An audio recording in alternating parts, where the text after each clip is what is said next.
What the hell is this? Since when do they let people like you sit up here? The white man's lip curled in disgust. He looked the black passenger up and down like something stuck to his shoe. This is first class, buddy, not the back of a bus. He turned to the flight attendant, voice dripping with contempt. I'm Platinum Elite, 20 years.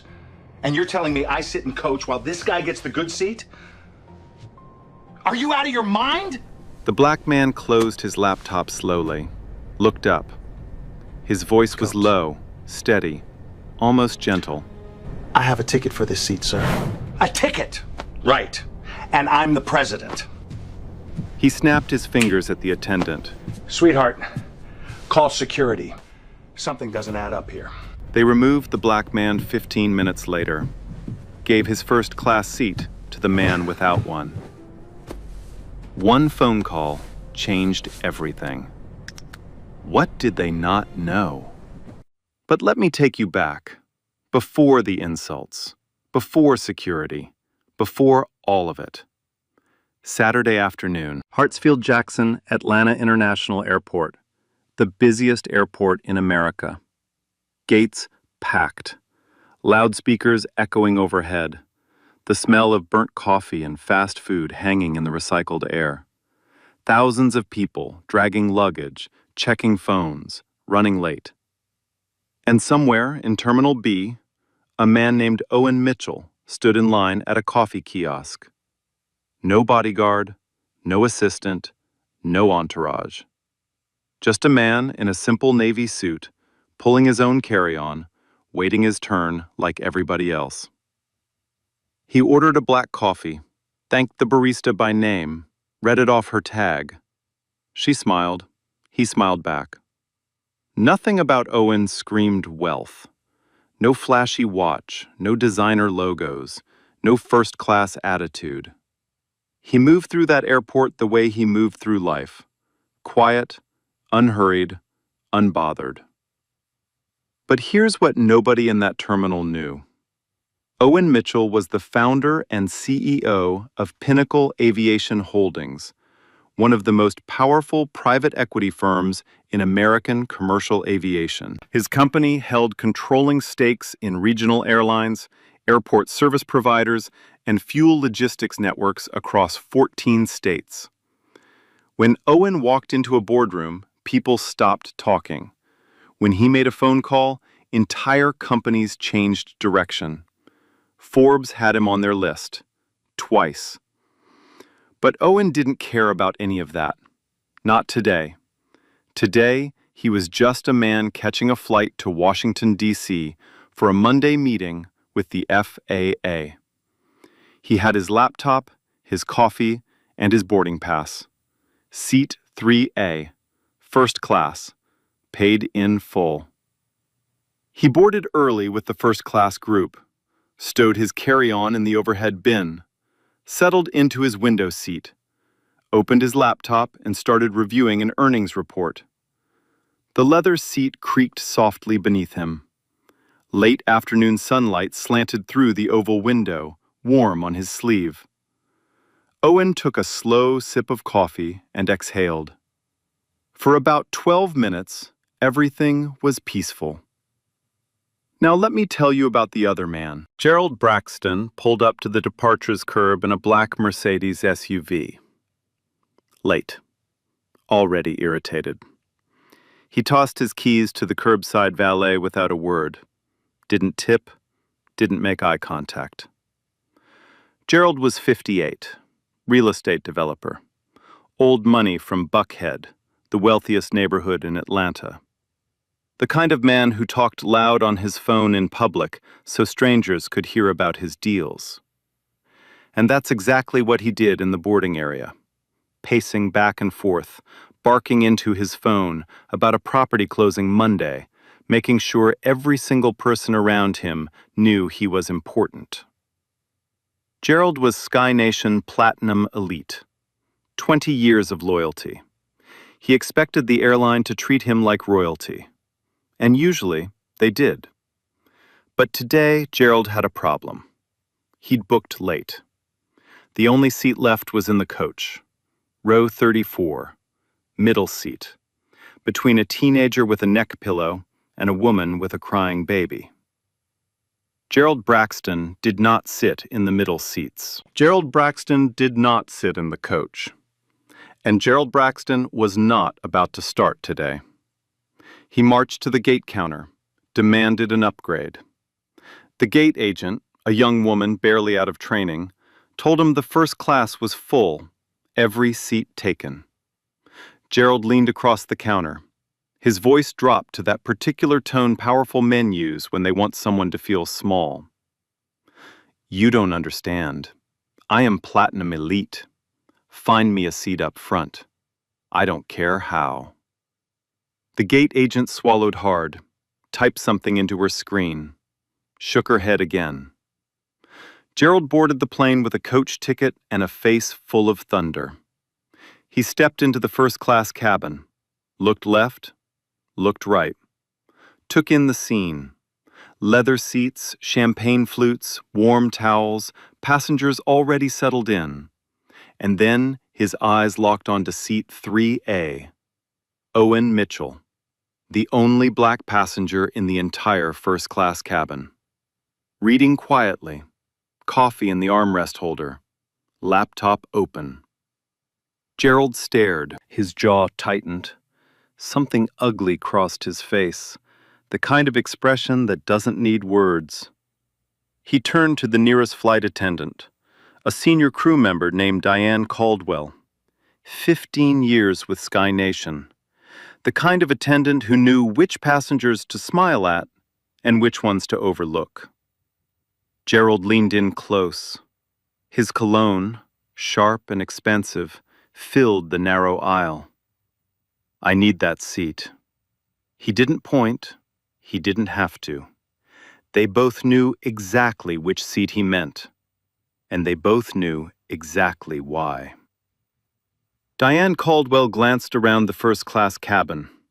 8 passengers, 7 white, 1 black. She didn't think of it that way, of course. She would never say it out loud. But something in her brain made the calculation anyway, fast, automatic, invisible. The kind of math that happens beneath the surface, where bias lives and breathes and makes decisions before the conscious mind even wakes up. Gerald wanted a seat. The first class was full. Someone had to move. Not the white businessman in 1A. He looked like a senator. Not the older couple in 2C and 2D. They had matching Hermes bags and the quiet authority of generational wealth. Not the blonde woman in 4A. She could be someone's wife, someone important, someone who would complain to the right people. That left Owen, the quiet one, the one in the simple navy suit with no logos, no gold watch, no visible proof of belonging. The one who, in Diane's mind, seemed most likely to accept a voucher and walk away without making a scene. She was wrong about that. Diane smoothed her uniform, lifted her chin, and walked over to seat 3A. She put on her best professional smile, the one she practiced in the mirror before every shift.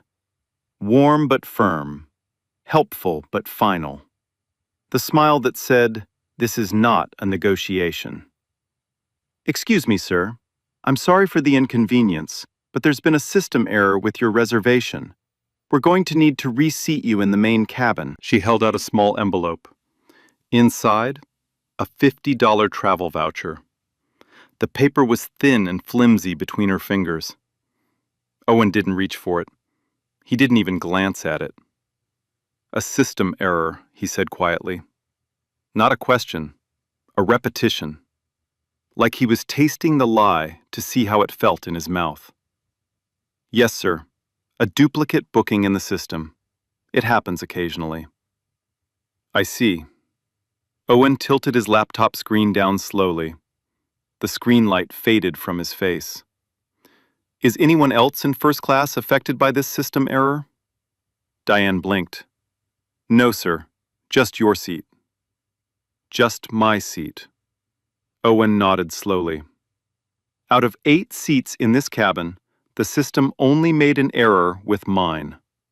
The only seat occupied by a black passenger. The words landed like a stone dropped into still water. Diane's smile flickered, just for a second, like a light bulb about to die. Sir, this has nothing to do with, I paid for this seat, Owen said. His voice never rose, not even a fraction. I have my boarding pass. I have my confirmation email. There is no error. He looked at her steadily, patient, calm. The way a man looks when he's been through this before and already knows exactly how it ends. I'm not moving. Diane stood there, envelope still extended, smile still frozen. For a moment, she looked like a mannequin somebody had placed in the aisle and forgotten about. Behind her, Gerald had been listening to every word. His face was getting redder by the second. The vein on the side of his neck pulsed visibly beneath his tanned skin. His fingers drummed against the seat back in front of him, a rapid, impatient rhythm. He stepped forward, didn't wait for an invitation, didn't lower his voice. Hey, buddy. Owen looked past Diane at Gerald.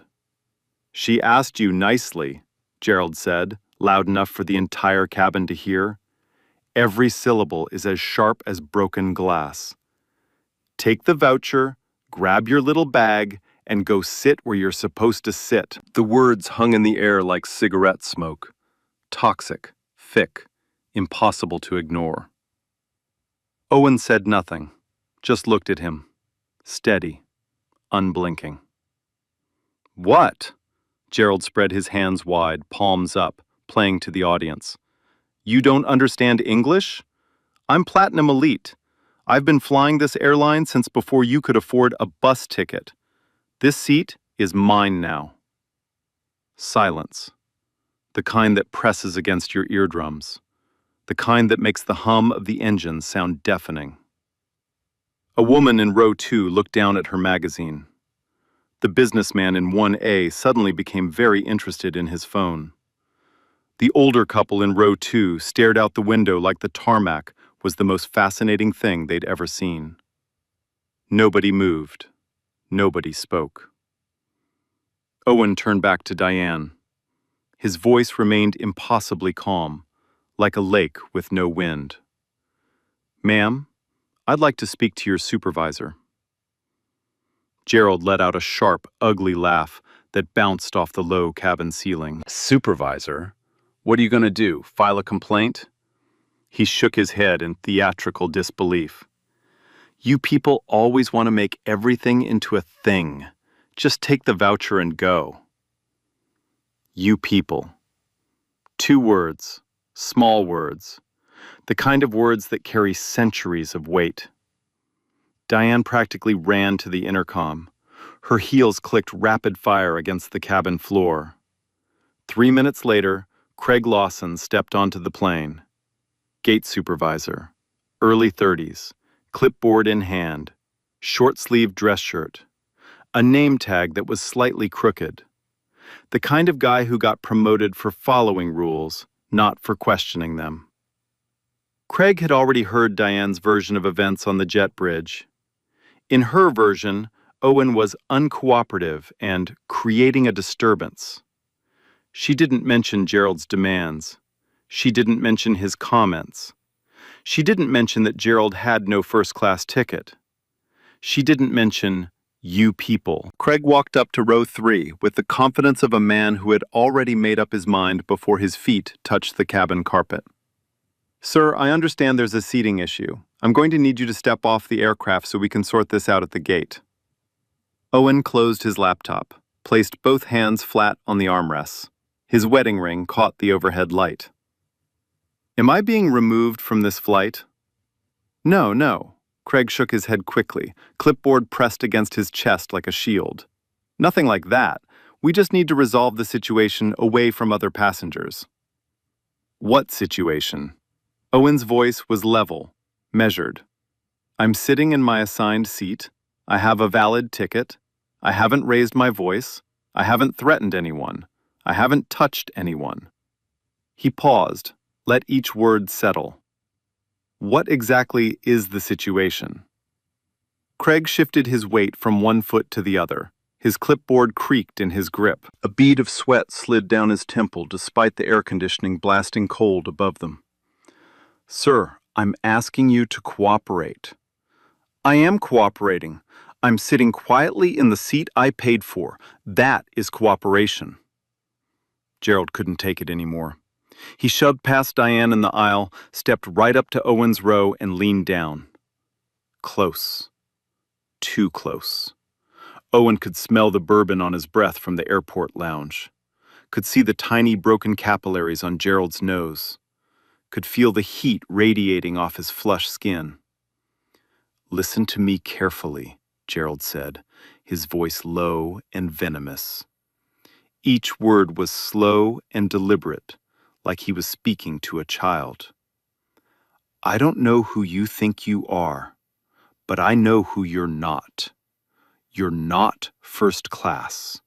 You're not one of us, and you never will be. He jabbed a thick finger toward Owen's face.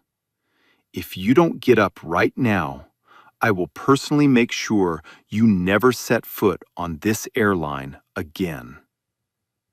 Owen looked up at Gerald. Their eyes locked. 3 seconds. 5. 10. The cabin held its breath. Then Owen spoke, softly, almost gently, like a man who had nothing left to prove. Are you finished? Gerald's face twisted into something ugly. He straightened up, turned to Craig, and jabbed that same finger toward the gate. Get him off, now, or I'm calling your CEO myself. Craig made his decision, the wrong one, the one that would cost him everything. Sir, he said to Owen, avoiding his eyes, I'm going to have to insist. Please collect your belongings and exit the aircraft. Owen held Craig's gaze for a long moment. Then he nodded, once, slowly. He closed his laptop, slid it into his leather bag, zipped the bag shut with a soft metallic sound, stood up, unhurried, deliberate, dignified. He straightened his jacket, adjusted his cuffs, picked up his coffee cup from the armrest and placed it gently on Diane's tray, without a word, without anger, without pleading. Then he walked up the aisle toward the door. Every eye in first class followed him. The cabin was so quiet you could hear the air conditioning humming through the vents, the leather seats creaking as passengers shifted uncomfortably. A child crying somewhere far away in the coach. Loretta, a black woman sitting in row 5 with her husband Dennis, pressed her hand over her mouth. Her eyes glistened under the reading light. Dennis stared straight ahead, jaw locked so tight the muscles in his neck stood out like steel cables. As Owen passed Gerald, the older man didn't step aside, didn't move an inch. Owen had to turn sideways to squeeze past him in the narrow aisle. Their shoulders brushed. Gerald didn't flinch. Gerald smiled. The kind of smile that isn't a smile at all. The kind that says, I win, you lose.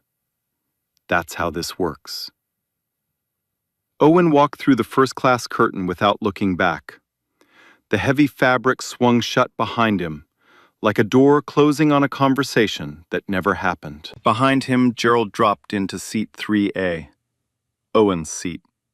He ran his hands over the leather armrests like a man admiring new property, stretched his legs, adjusted the headrest, exhaled loudly. The long, satisfied sigh of a man who always gets what he wants. Sweetheart, he called to Diane, snapping his fingers twice. Whiskey, neat. And close that curtain. I can smell the coach from here. 2 rows back, Haley Preston, a 22-year-old college student with sharp eyes and a phone angled just right behind the seat in front of her, hit the save button on a video that would eventually be seen by 80 million people. But that part comes later. The jet bridge smelled like diesel fuel and stale carpet. Fluorescent lights buzzed overhead, casting everything in a sickly yellow glow. Owen stood there alone, bag over his shoulder, boarding pass still in his hand. A boarding pass for a seat that someone else was now sitting in.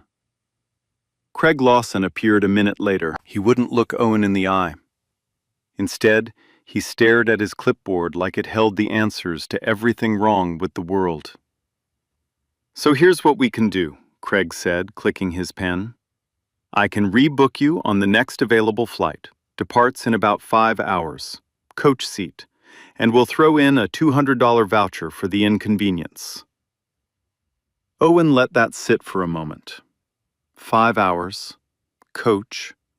$200. That was the price tag they'd put on his dignity. "I'd like a written explanation," Owen said. "Specifically, I want documentation stating why I was removed from my assigned seat." Craig's pen stopped clicking. We don't really do written reports for seating changes, sir." This wasn't a seating change. I was removed from the aircraft. That requires documentation under federal aviation regulations. Craig swallowed. His Adam's apple bobbed like a fishing float. I'll have to check on that.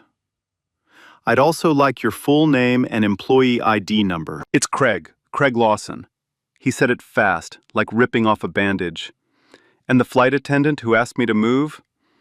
I can't share crew information, sir. That's company policy." Company policy. Owen repeated those words the same way he'd repeated system error earlier, tasting the lie, letting it dissolve on his tongue. "I'd like to speak to your station manager." Craig nodded too quickly, almost relieved to pass the problem up the chain. He pulled out his radio, mumbled something into it, and disappeared back through the door. Owen waited. He set his bag down on the cold concrete floor of the jet bridge, leaned against the ribbed metal wall, crossed his arms. He could hear the engines warming up on the other side of the fuselage. His flight, his seat, moving on without him. Through the small rectangular window in the jet bridge wall, he could see baggage handlers tossing luggage onto a cart below. They were laughing about something. The sun was still out. The world was still turning. Everything is normal. Everything is fine. Except it wasn't. 8 minutes later, Brenda Holloway arrived. Station manager, mid-50s, blonde hair pulled tight in a bun so severe it looked painful. A pressed navy blazer with a gold Sky Nation pin on the lapel. She walked the way people walk when they've already decided the conversation is a formality. Brisk steps, fixed smile, zero curiosity about what actually happened. She'd heard Craig's version. She'd heard Diane's version. 2 versions of the same lie, stacked on top of each other like bricks in a wall. In their story, Owen was the problem. Owen was difficult. Owen was aggressive. Owen wouldn't cooperate. Nobody mentioned Gerald. Nobody mentioned you people. Nobody mentioned the white man with no first-class ticket sitting in a stolen seat drinking stolen whiskey. "Mr. Mitchell," Brenda began, extending her hand with practiced warmth. Owen looked at her hand, didn't take it. She withdrew it smoothly, without missing a beat, like she'd rehearsed that exact movement in a customer service training seminar. "I understand you've had a frustrating experience today, and I sincerely apologize for the inconvenience." She placed a new boarding pass on top of Owen's bag. "Next flight, coach, seat 34B. I've upgraded your voucher to $300, and I've personally ensured you'll have a window seat on the next departure." She tilted her head with a sympathetic expression that didn't reach her eyes. We value every single passenger, Mr. Mitchell, and I want to make sure you know that. Was I removed because another passenger didn't want to sit next to a black man? The question cut through Brenda's rehearsed speech like a blade through silk. Her smile didn't disappear. It froze, locked in place like a porcelain mask. Her fingers curled slightly at her sides. "Sir?" She lowered her voice. Professional, controlled, every syllable measured. Sky Nation Airways does not discriminate on the basis of race, color, or national origin. I can assure you this was purely an operational decision. Then put me back on that plane. Unfortunately, the aircraft door has been sealed. The flight is preparing for pushback. It's simply not possible at this point to... The flight hasn't been pushed back yet. Owen's voice was quiet, but it cut through hers like a scalpel. I can hear the APU running through that wall. The door can be reopened. You have that authority. Brenda's left eye twitched, almost imperceptible, a tiny crack in the porcelain. Mr. Mitchell, I understand your frustration, but the captain has made the final decision regarding passenger configuration. My hands are tied. Your hands are tied. Owen nodded slowly. Let each word land separately. A passenger with no first-class ticket boards is late, demands my seat, calls me "you people," threatens me in front of an entire cabin full of witnesses, and your hands are tied. Brenda said nothing. Her smile was gone now. What replaced it was something worse, blank indifference, the flat, empty expression of a bureaucrat who had already filed this conversation under "resolved" in her head, and was simply waiting for Owen to stop talking.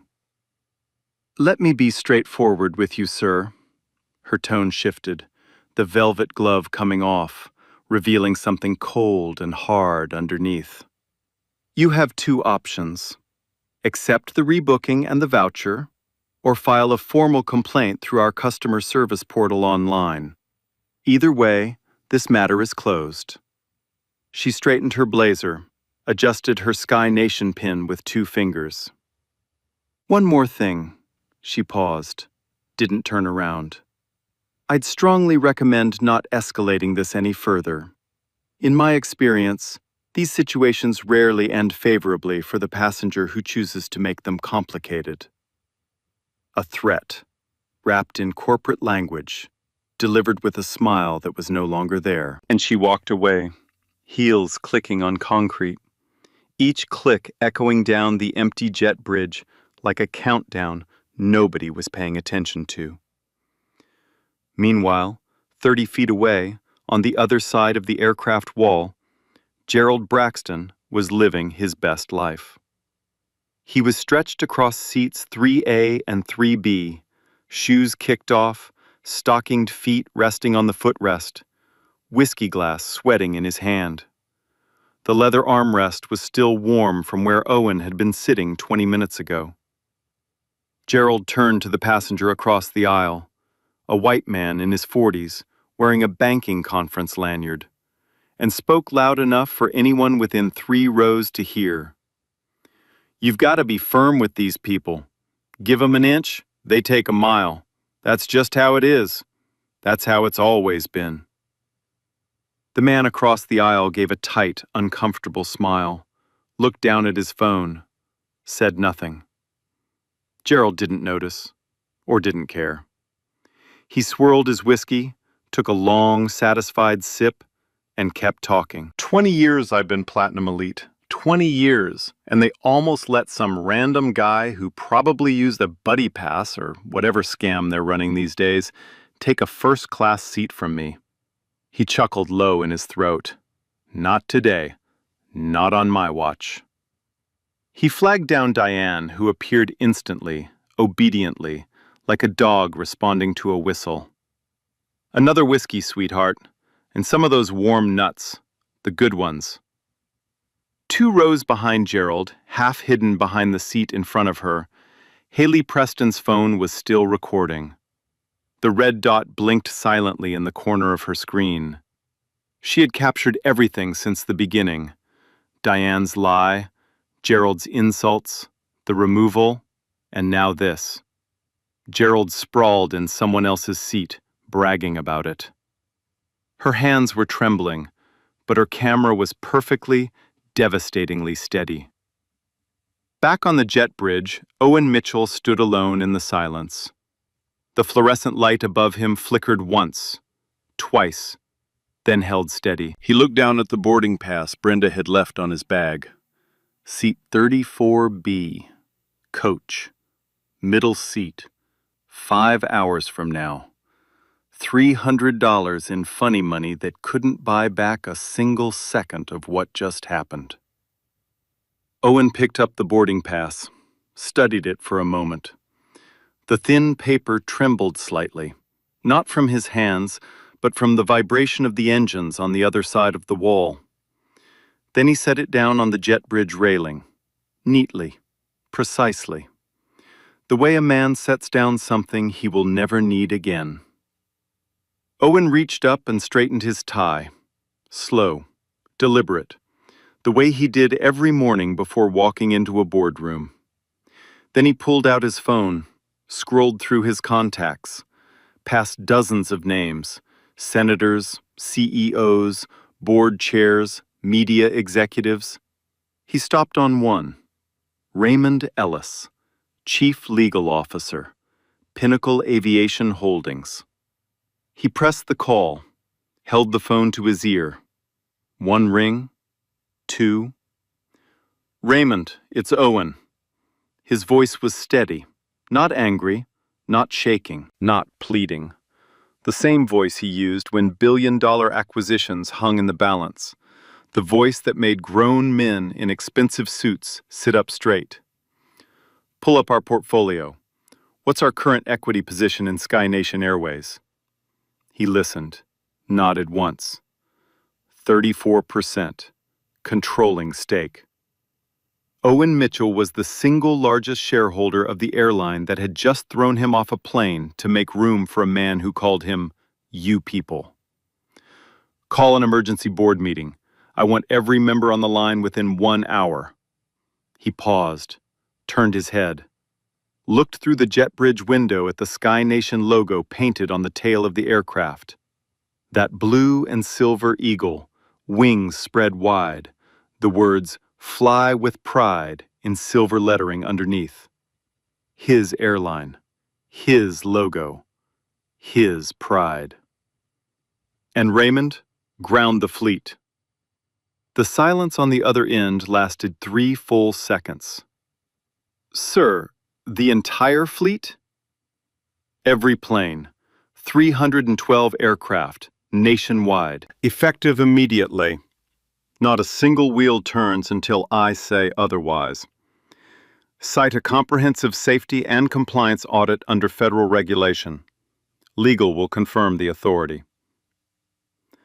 Owen's jaw tightened. Just once. The only visible sign that any of this had touched him at all. "One more thing. I want the full personnel file of every employee involved in what happened on this jet bridge today. Every name, every report, every radio transmission. On my desk before sunrise." He hung up, slid the phone into his breast pocket. Then Owen Mitchell picked up his bag, straightened his jacket one final time, and walked off the jet bridge into the terminal. Slow, steady, unhurried. The fluorescent light above where he'd been standing flickered one last time and went dark. It took 43 minutes. 43 minutes from the moment Owen hung up the phone to the moment every Sky Nation Airways aircraft in the United States received the same message from Operations Control in Dallas. All flights grounded, effective immediately, no exceptions. The order hit like an earthquake. At JFK, a 737 that had just pushed back was told to return. At O'Hare, 6 flights were canceled mid-boarding. At LAX, A line of Sky Nation planes sat frozen on the taxiway like toys someone had stopped playing with.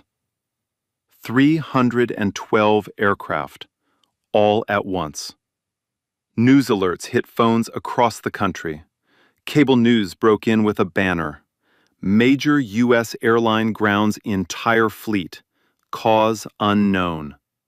Social media erupted. Passengers stranded at gates from coast to coast flooded Twitter with photos of departure boards glowing red with cancellations. Nobody knew why. But Owen Mitchell knew. At Hartsfield-Jackson, every Sky Nation gate went dark. Departure screens flipped to canceled, one after another, like falling dominoes. And on the tarmac, Gerald Braxton's plane, the plane he'd stolen a seat on, lurched to a stop. The captain's voice crackled overhead, tense, uncertain. Ladies and gentlemen, all Sky Nation flights system-wide have been placed on an immediate ground stop. We are returning to the gate. We apologize for the inconvenience. Gerald sat up straight. Whiskey sloshed over the rim of his glass onto his khaki pants. What the hell? We're going back? No one answered him. The flight attendants were huddled near the galley, whispering. Diane Caldwell's face had gone the color of old paper. In Dallas, Sky Nation CEO Philip Tanner was standing on the 9th green of his country club when his phone rang. He saw the caller ID, Pinnacle Aviation Holdings, and his golf club slipped from his fingers. He answered before the second ring. Mr. Mitchell, what's happening? Operations is saying the entire fleet. Philip. Owen's voice was calm. The kind of calm that terrifies people who understand what it means. I'm going to tell you exactly what happened today on one of your aircraft, and you're going to listen. Owen told him everything. The fabricated system error.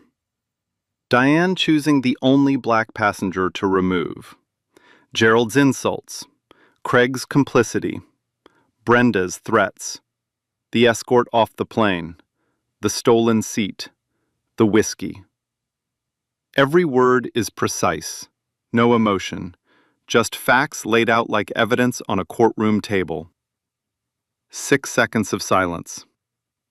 Mr. Mitchell, I am so deeply...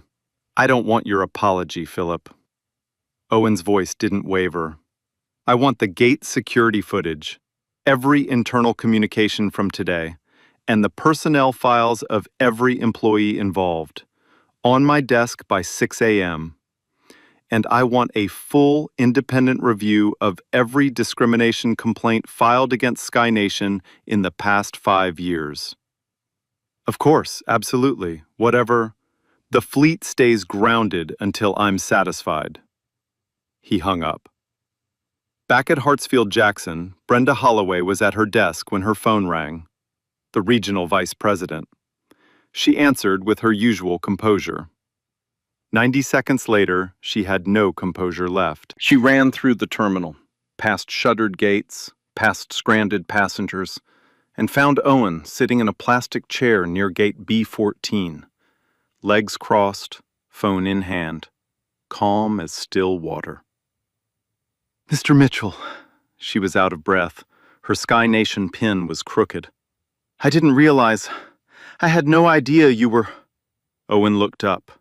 His expression was neutral, almost kind, which made it worse. Didn't realize I was what, Brenda? That I was someone who mattered? He let the question settle into the air between them. That's exactly the problem. Brenda opened her mouth, closed it. Nothing came out. Craig Lawson appeared behind her. His clipboard was gone. His hands were empty and shaking. He looked like a man watching his entire career disappear in real time. On the tarmac, Gerald's plane had docked back at the gate. The captain announced all passengers would need to deplane. Gerald erupted.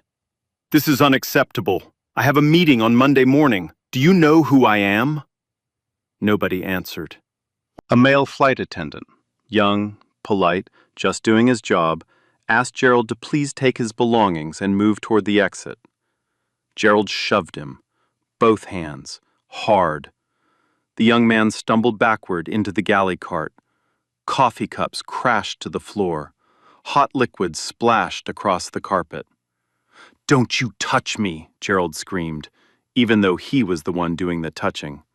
"I'll have every single one of you fired." 2 airport police officers were already at the gate. They boarded. They saw. They acted. Gerald Braxton was handcuffed in the first-class cabin, standing right next to seat 3A, the seat that had started all of this. The officers led him up the aisle, through the same first-class curtain Owen had walked through an hour earlier. But Gerald wasn't walking with dignity. He was red-faced, spit-flying, screaming threats that echoed through an empty cabin where nobody was listening anymore.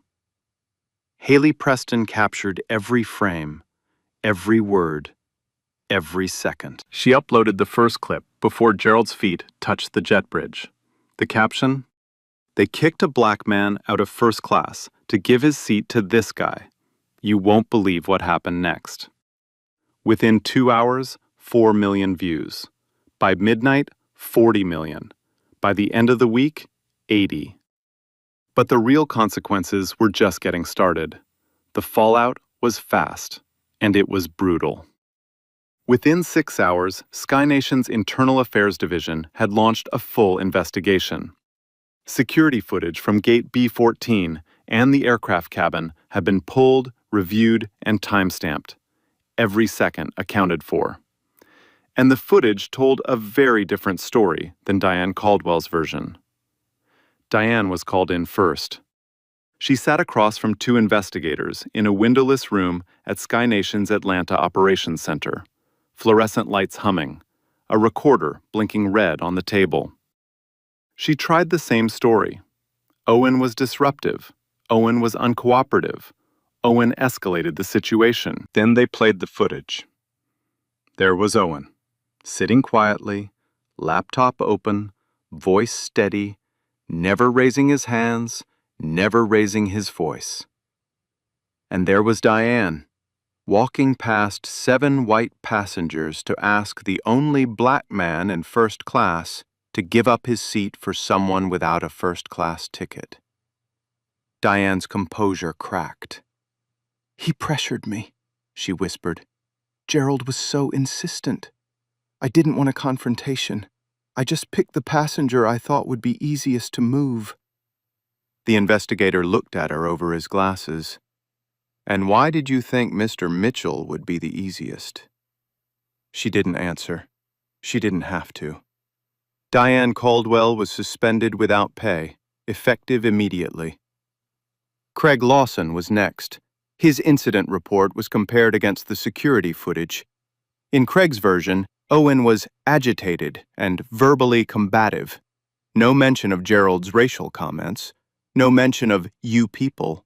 No mention of Gerald lacking a first-class ticket. The report wasn't incomplete. It was falsified. Craig Lawson was suspended without pay. His file flagged for termination review. Brenda Holloway was placed on administrative leave that same evening. Her handling, threatening Owen with federal prosecution instead of investigating the actual complaint, was documented as gross management failure. Her recorded words, played back in the investigation room, sounded even worse than they had on the jet bridge. Cold, dismissive, dripping with the cruelty of someone who believed she held all the power. She held none of it now. Then there was Gerald.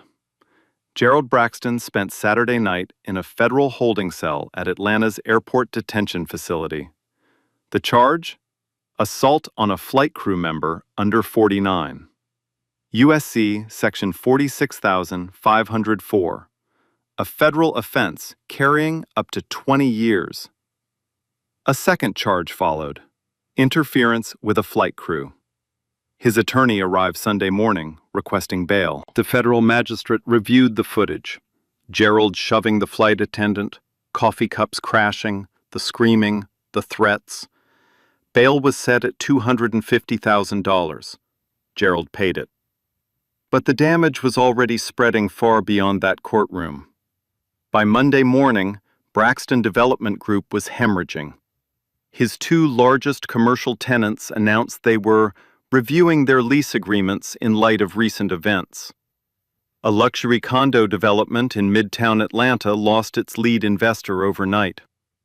The investor's spokesperson offered one line: "We don't do business with people who behave like that." Gerald's publicist quit by text message before lunch. While Gerald's world crumbled, Owen Mitchell released a statement. Brief, measured, no rage, no theatrics. It went out through Pinnacle Aviation Holdings. Owen said no passenger should ever be removed from a flight because of the color of their skin. He said what happened to him happens to black travelers every single day. The only difference was that he had the power to stop it.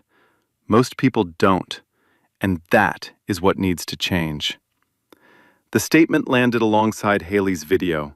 Together, they burned through every platform like a match dropped in dry grass. 14 hours after Owen's call, the fleet was cleared to fly again. But not without conditions. Owen required 3 things before a single engine restarted. First, a full independent review of every discrimination complaint filed against Sky Nation in the past 5 years. Second, mandatory bias training for every employee, from gate agents to executives. Third, body-worn cameras at every boarding gate across the airline's network. The board agreed, unanimously. They didn't have a choice. The wheels started turning again. But Sky Nation would never be the same airline it was 24 hours ago. And neither would Gerald Braxton. The video didn't just go viral, it became a national reckoning. Within 72 hours of Haley Preston's upload, every major news network in America had run the story. CNN, MS, NBC, Fox, ABC. The footage played on loop. Gerald's sneer, Diane's lie, Owen's quiet dignity as he walked off the plane.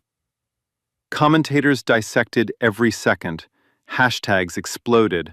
Hashtag Justice for Owen trended for 9 straight days. But the internet's attention span is short. The federal government is not. The Department of Transportation opened a formal investigation into Sky Nation Airways within 1 week of the incident. What they found went far beyond a single flight in Atlanta. Hundreds of complaints. Exposed by Owen's story, passengers from across the country came forward. Black and brown travelers who had been moved, downgraded, questioned, searched, or removed from Sky Nation flights over the past decade. Each story is different in its details. Each story is identical in its pattern. A quiet assumption, a fabricated reason, a seat that suddenly needed to be reassigned. One complaint came from a cardiac surgeon flying home from a medical conference, moved from first class so a white passenger could have a more comfortable arrangement. Another from an Army lieutenant colonel in full dress uniform, questioned at the gate about whether her first-class ticket was legitimate. Another from a 68-year-old grandmother, asked to prove she hadn't accidentally wandered into the wrong cabin while her 3 grandchildren watched. The pattern was undeniable. The DOT referred the matter to the Senate Commerce Committee. And that's how Owen Mitchell ended up sitting behind a microphone in a wood-paneled hearing room in Washington, D.C., 3 weeks after being dragged off his own airline's plane. The room was packed. Cameras lined the back wall. Senators sat in a raised semicircle, notepads open, faces serious. Owen wore the same kind of suit he always wore. Simple, dark, no flash. He didn't bring notes. He didn't need them. He spoke for 14 minutes, calm, precise, devastating. He described the incident without emotion, the fabricated system error, the demand to move, Gerald's words, the search, the escort, the applause when he left. He laid each fact down like a brick, building a wall of evidence that no one in that room could look away from. Then he read from the letters. The surgeon, the lieutenant colonel, the grandmother, voice after voice after voice. People who had no billion-dollar portfolio, no controlling stake, no phone call that could ground a fleet. People who had only their dignity, and watched it get taken away at 30,000 feet. Owen paused, looked up from the letters, looked directly into the camera. I grounded 312 aircraft to make a point, but I shouldn't have to own the airline to be treated with basic human dignity. No one should. The room was silent. One senator removed her glasses and pressed her fingers to the bridge of her nose. Another stared down at his desk, jaw tight. That clip alone was viewed 60 million times in 48 hours. 5 weeks later, Gerald Braxton's federal trial began. The courtroom was standing room only, media in every row, sketch artists working furiously. Gerald sat at the defense table in a suit that cost more than most people's rent. But for the first time in his life, money couldn't buy him out of the chair he was sitting in. The prosecution's case was methodical and merciless. Haley's video, gate security footage, audio from the cabin, testimony from passengers who heard every word Gerald said, testimony from the young flight attendant Gerald shoved, a 24-year-old named Tyler Brennan who still had a bruise on his collarbone 3 weeks later. Gerald's defense attorney tried the only angle available. Gerald never explicitly said the word, never used a slur, never made a direct racial statement. Therefore, the defense argued, this was a customer service dispute, not a civil rights issue. The prosecution dismantled that argument in 12 minutes. They presented pattern evidence. 3 prior complaints filed against Gerald at Braxton Development Group properties, 2 from black tenants who reported harassment, intimidation, and lease violations that mysteriously appeared after they filed noise complaints. A former employee testified that Gerald routinely referred to black visitors in his buildings as Section 8 people, regardless of their income. The jury deliberated for 4 hours. Guilty, on both counts. Assault on a flight crew member, interference with flight crew operations. The judge's sentence landed like a hammer.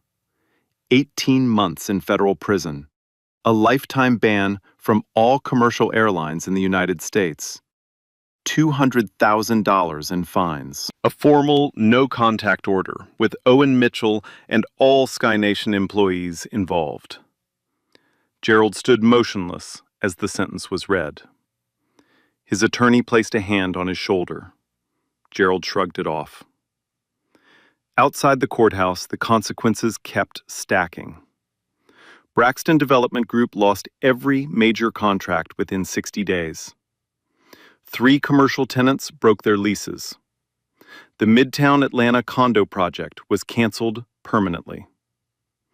Gerald's wife, Catherine, filed for divorce, citing irreconcilable differences, and retained one of Atlanta's most aggressive family law firms. His country club in Buckhead revoked his membership with a 1-paragraph letter. No explanation needed. The empire Gerald Braxton had spent 30 years building came apart in less than 90 days. Sky Nation Airways didn't escape either. The DOT investigation concluded with a finding of systemic discriminatory practices. The fine, $4.2 million, one of the largest civil penalties ever issued against a domestic airline for passenger discrimination. Diane Caldwell was permanently terminated. In a televised interview weeks later, she sat in her living room, eyes swollen, voice cracking, and admitted what the footage had already proven. "I made an assumption," she said. "I looked at him and I made an assumption. And I was wrong." Craig Lawson was terminated for falsifying his incident report. No interview, no statement. He disappeared from public view entirely. Brenda Holloway resigned before she could be fired. Her resignation letter was one sentence long. CEO Philip Tanner held a nationally televised press conference. He stood behind a podium with the Sky Nation logo, that blue and silver eagle, and delivered a full, unqualified apology. No corporate hedging, no mistakes were made language. He named what happened. He called it discrimination. And he announced a $50 million diversity, equity, and inclusion initiative, independently overseen by a board that Owen Mitchell personally insisted upon as a condition of maintaining Pinnacle's investment. Haley Preston's video reached 80 million views. She was featured on every major network. Time magazine put her photo on its digital cover. She used the platform to launch a nonprofit called Clear Skies, dedicated to documenting and fighting discrimination in public transportation. Within 6 months, the organization had chapters in 12 cities. Justice doesn't always come this clean, but this time, it did. 6 months later, Owen Mitchell walked through Hartsfield-Jackson Atlanta International Airport. Same terminal, same concourse, same coffee kiosk where he'd bought a black coffee on a Saturday afternoon that changed everything. He ordered the same coffee. The barista was different, a young man with locks and a wide smile. Owen thanked him by name. "Read it off the tag. Some things don't change." He pulled his carry-on through the terminal. No bodyguard, no assistant, just a man in a navy suit moving through the crowd like anyone else. But things were different now. Small things, quiet things. There was a new sign at every Sky Nation gate, a plaque mounted at eye level in clean white letters on blue.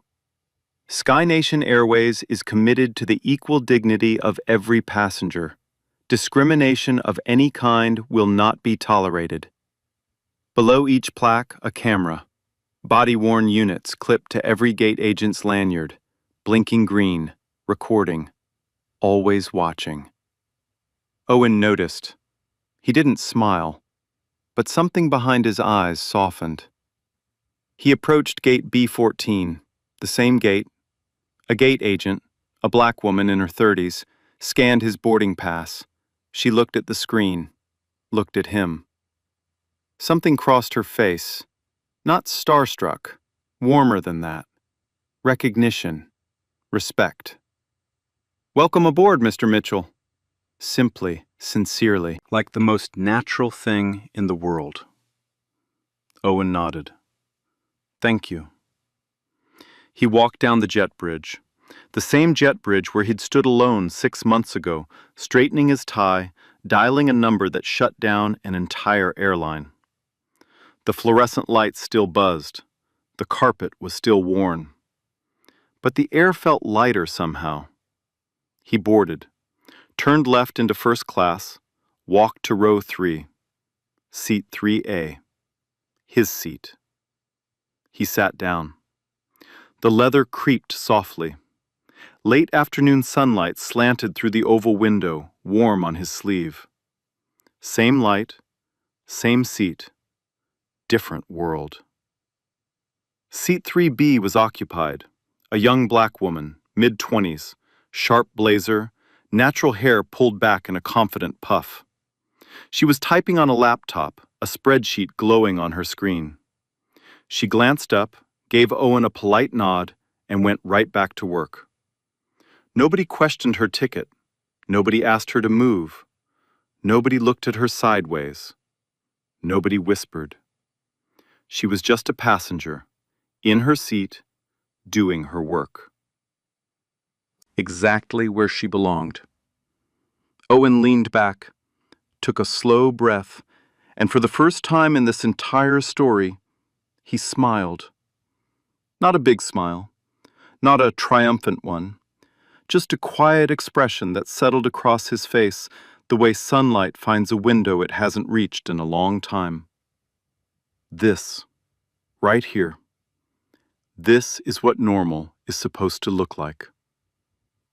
The ripple effects of that Saturday reached far beyond one airline. 3 major U.S. carriers adopted anti-discrimination protocols modeled on Sky Nation's reforms. The industry called it the Mitchell Standard, an informal benchmark for bias accountability in commercial aviation. Not a law, a line in the sand that said, "Not anymore." The Department of Transportation established a national passenger discrimination hotline, the first in American aviation history. First year, over 4,000 reports. 4,000 stories that would have vanished in silence before Owen Mitchell made one phone call. Owen funded full-ride scholarships for aviation professionals from underrepresented communities. 12 students in the first class, 43 by year 2. Pilots, engineers, air traffic controllers, young faces filling cockpits and control towers that had looked the same for far too long. Haley Preston's nonprofit, Clear Skies, grew to 22 chapters nationwide. She never stopped recording, never stopped asking one question: is this right? So here's my question for you. If you were on that plane, first class, watching them drag Owen out of 3A to hand his seat to a man without a first-class ticket, would you have said something? Would you have stood up? Would you have hit record? Or would you have looked away? Be honest. Drop your answer in the comments. And if this story made you feel something, anger, sadness, hope, all 3 at once, share it. Send it to someone. Post it. Because right now, somewhere in this country, someone is sitting in their own seat 3A being told they don't belong. They need to hear this story today. Like, subscribe, hit the bell. Every share puts this story in front of someone who needs to see it.